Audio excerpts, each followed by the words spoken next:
Restores My Soul, Chapter 5, Part 3. Yan. Next week na tayo lilipat ng chapter. Yan. So, ano yung nakikita nyo? It's a feat. Alam mo ba, Alex? Parang years ago, I always dream of me barefoot.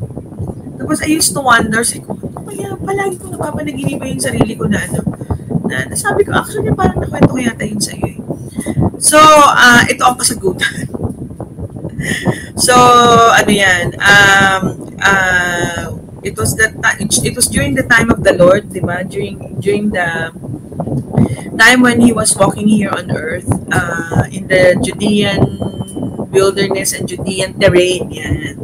So, do you feel that the words that God has spoken over your life are taking too long?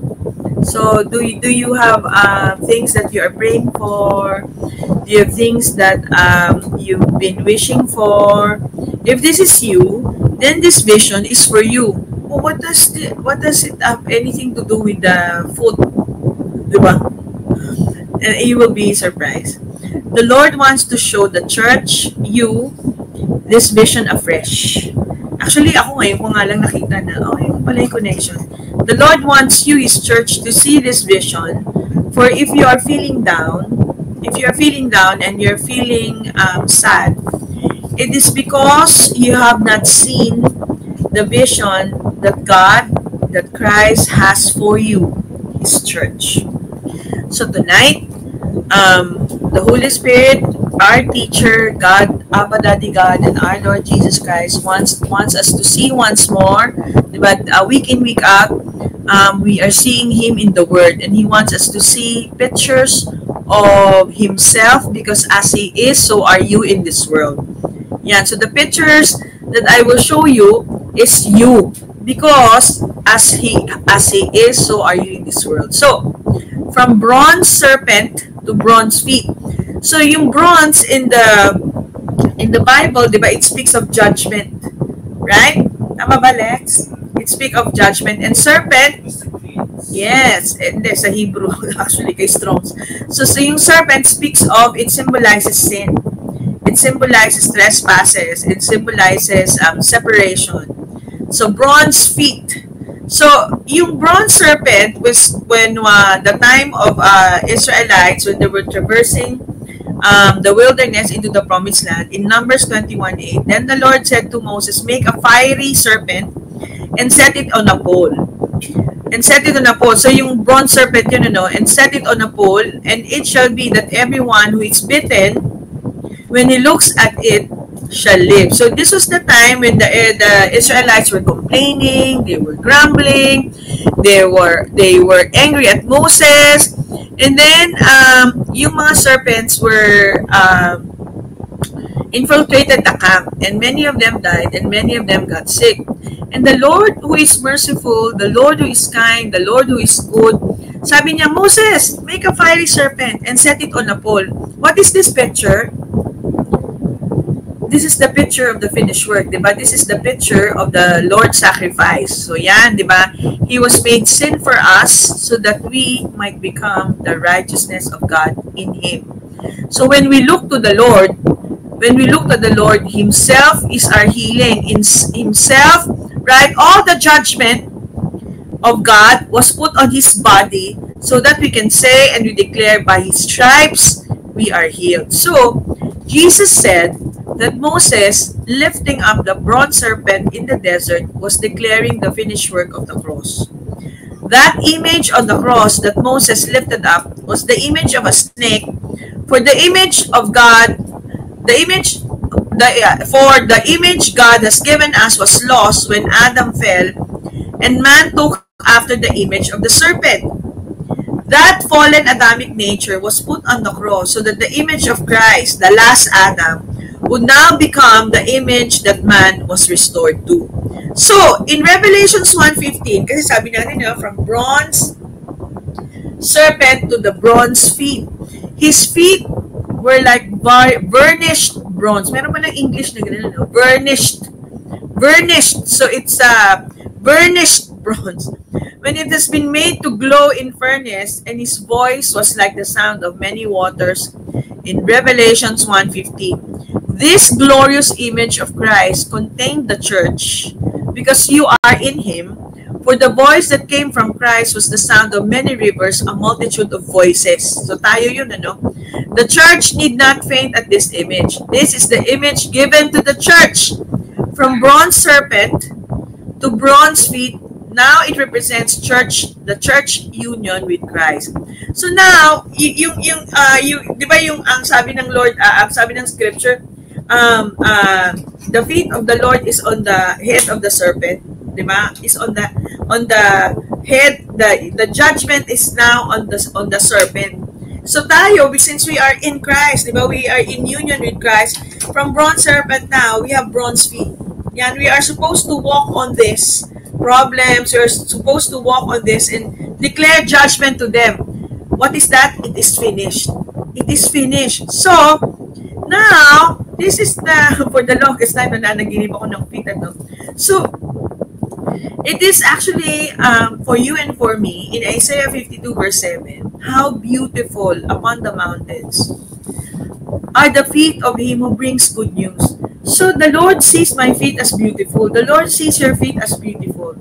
How beautiful upon the mountains. One definition of mountain, one symbol of the mountain is that it is a challenge. It is a problem, diba? And your feet are upon the mountain.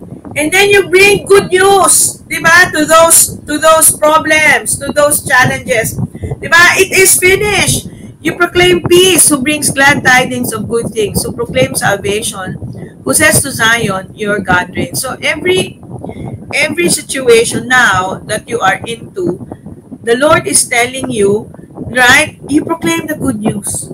That's why the Holy Communion is such a powerful declaration that you can take with you wherever you go. How beautiful upon the mountains are your feet. Declaring the gospel of Jesus Christ. That, the Lord Jesus Christ himself became sin for you so that you might become the righteousness of God in him. So that you may live the life of Jesus Christ. So, stand firm, therefore, having girded your loins with truth, and having put on the breastplate of righteousness, and having shod your feet with the preparation of the gospel of peace. The Roman soldiers in Paul's time had to walk long distances and stand for long periods of time. So they had to be well shod. Ibig sabihin, dapat on cloud. Naka-colhan. We are well shod with the gospel of peace. It brings peace to our minds and our hearts. And as we continually sit under the gospel of God's grace, a gospel all about him and what he has done for us, it's not what you are doing, confessing ka dyan, ganyan. No, it's not what you do. It's about what he has done. Then, the more truth rises up on the inside of us. The more we will cast off the things that have held us bound, and the more we can walk and stand fast in the liberty by which Christ has set us free, and not to be entangled again with the yoke of bondage. So, the real you, who is the real you, Pam? The real you is now married to Christ, dead to sin, which is separation, and alive to God. What does it mean by alive to God? You are in union with Him. Kaninang umaga, no? Wow, the topic is, appear kami ni Pastor Narem, the nearness of you. O, di ba? Alive to God, you are in union with Him. The restoration of the preaching of the gospel, unleavened by the law, is nothing less than the Holy Spirit proclaiming over the church. Will the real you please stand up? Will the real you who is alive to God stand up? Union. You have a union with God. So, of this church I was made a minister. It is you. This is actually Paul saying and declaring, but this is also you. Of this church I was made a minister according to the stewardship from God bestowed on me for your benefit, so that I might fully carry out the preaching of the word of God, which is Christ in you, the hope of glory. So, the finished work of the cross of Jesus Christ did not stop there. The second part, and the most exciting part, is that He's married to you. So Christ in you is the fulfillment of the finished work. You are the finished work of Jesus Christ. Christ in you, the hope of glory. So when there is a problem, who is the problem colliding into? Christ in you, di ba? When there is a symptom, who is the symptom colliding into? Christ in you, the hope of glory. In Colossians 1:25-27. So here, we have the Apostle Paul's definition on what it is to fully carry out the preaching of the Word of God. It is to declare nothing less than the union of the believer with Christ. So when you proclaim the gospel, you have to declare, right? Okay, the Lord Jesus Christ died on the cross and resurrected. And then after that, di ba, parang yung story ng prostitute that was the King Mary, di ba? It is to declare nothing less than the union of the believer with Christ. Here the Spirit expresses this glorious mystery as Christ in you. By chapter 3, He declares us to be hidden with Christ in God. And there we find what every believer needs to see before they can accept this truth. Before you can accept that you are hidden with Christ in God, that you are in Christ, you have to see that you died and your life is now hidden with Christ in God. Before life is hidden with Christ in God, you have to see your old self as dead. Diba? Your old self, and now you have resurrected with the Lord. So here's the great crossing over. So dati tayo, diba, Eda, lagi tayo nagpe-pray ng Lord, pa-cross over naman. Diba? Here's the great crossing over that every believer must make in their thinking. So, a crossing over pala is in our minds. You have to cross over in your mind, in your thinking. If they are not to remain vulnerable to every religious teaching that fills the church with new ideas on how to reduce the sin in your life. Kasi for such a long time, the church, even born-again church, has been so concentrated on sin consciousness. We are not to dapat ganyan ka, no, that is being sin conscious.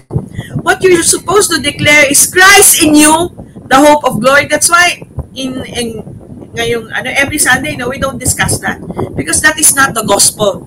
Our identity cannot be anything smaller than how God sees us. Ulit, ito maganda to.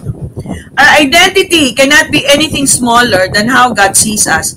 The more you anchor your identity or worth in something other than Christ, the more painful it will be when you lose it. So parang pag, I am a CEO, I'm a GM. Paano kung hindi ka na CEO, GM? Di wala na. Diba? When the glory of grace hits us, the gospel, now the question that comes is, Lord, now that everything is new and all things have changed, how am I to think now? So teach me how to think. Teach me how to think. So, I'm so happy, si Andang, parang ganyan, so dependent on the mother, so dependent on the lola and the lolo. So it's also us. The Lord wants us to be so dependent on Him. The gospel is not God's instructions on how to prune back sin in your life to some acceptable level. It is the religiously unacceptable message that God took an axe to the root of your sins. Sin is no more an issue. You are now sinless. Your separation for His life. So, pag nagko-confess ka pa, parang the Lord, what are you talking about? You are sinless, di ba? So, the good thing to do now is to thank you, Lord, for forgiving me of all my sins. Thank you. Diba? He took that old try harder to get closer to God through reducing your sin's life and nailed it to the cross and buried it. So He's not asking you to try harder or to seek out hidden sin and by confessing it to improve your life. Newsflash, what you call your life died and was buried. The old separated from God by your sin's life was incapable of reform. The purpose of the law was not to help you overcome sin, but to reveal to you that you are totally incapable of doing so. That is because sins are merely the branches of a root called separation. As a man thinks, so is he. So if you're always thinking, sin, and if you're always catching yourself, I have to confess this, that is being sin conscious, and it is not honoring the finished work of Jesus Christ. You are not honoring His finished work because you are already sinless. As long as a believer does not grow to accept the death of their old life of separation from God and their new life of union with Christ, the renewal of their thinking, then their thinking remains double-minded, and so they struggle to receive the new life of God. Ano yan? The new life of God is you are sinless and therefore you are sickless. Diba? They are like a tree that refuses to keep its roots in the stream that gives it life. Jesus spoke of remaining, parang kanina umaga, of nearness in the place of union with Him, and that apart from Him, we cannot do anything. Yet so often in churches, believers are spoken to, so the pastors, ganyan, they preach as if the biggest issue in their life is sin, separation from God. It is common to find the belief, actually the biggest issue is not a renewed mind. Diba, sabi ganun na the crossing over takes place in the mind. It is common to find the belief that the gospel must be balanced, o uy, dapat balance by the law. Yet to talk to a child as if they are both son and orphan can only ever produce self-conscious, unstable children.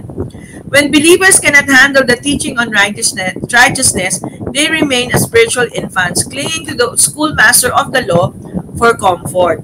We are not against the law, it's just that we have absolute confidence in Christ in you, to produce in you the life that all your law-keeping could never produce. Because if you are sin-conscious, your soul is not restored. Diba? What will restore your soul is that you become free, right, of the bondage of the law. You refuse to direct your hope to self, the only person of the law speaks to, when the gospel declares you to be no longer a self but a partaker of the divine nature. So as a believer, you are married to Christ that you may bear His fruit. Why should we tempt you? Why should we tempt you to adultery by speaking to you as someone who can bear fruit apart from Him? Keep thinking of your life. Keep thinking of your life as a self, and you will keep living a selfish life. So, all over the world, the bride of Christ is awakening to righteousness. The dynamite of the gospel is being restored now, and whatever can be shaken will be shaken. Alam nyo yung shaken will be shaken, it's the things that you are thinking in your mind, not yung mga shake na hindi earthquake, no? The things that are supposed to be not in your mind, diba? So, the Lord is saying to you in Isaiah 42 verse 9, indeed, the former things have come to pass. Now, today, I declare new things. Before they spring forth, I proclaim them to you. New things in Hebrew is chadesh, which means to restore.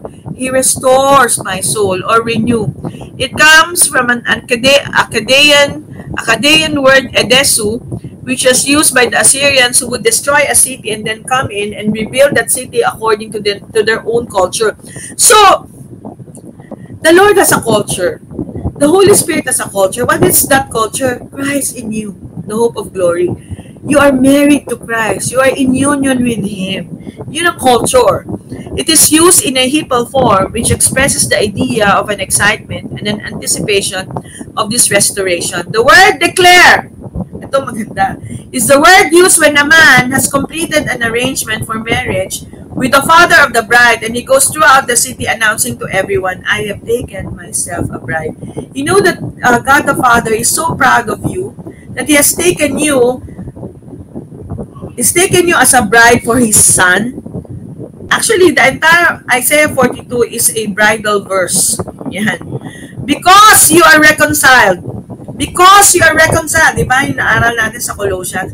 Heaven and earth meet in you. Oh, you are the gate of heaven. You know, this place, this is an actual place in Bolivia. This is an actual place in Bolivia. The gospel is no longer a sermon that we preach. We are not trying to modify your behavior. The gospel is not about you or how to change you. Jesus did not come to change us. He came to make a dead person alive. So this place, bakit ko sinulat yan? Kasi as He is, so are you in this world. The world's largest natural mirror, Salar de Uyuni, is a vast salt flat in Bolivia that transforms into a mesmerizing reflective surface during the rainy season when a thin layer of water covers it. Yan, ganda, no? Nasa Bolivia yan.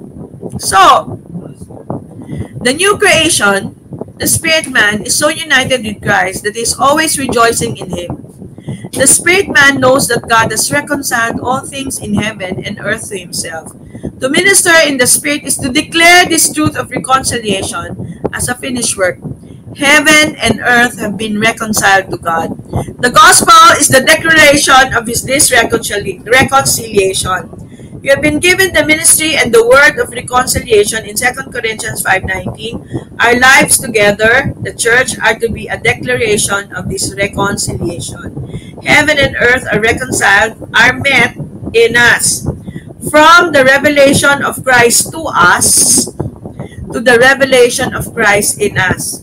Self-righteousness fathered us all, and religion is the manifestation of that. But we now have a new Father, and the life of Christ is the manifestation of the truth. When we see by the Spirit how much He loves us and has always loved us, how happy He is over us, we cannot be held back by lies any longer. So, stop measuring your life. Stop measuring your life and start experiencing His.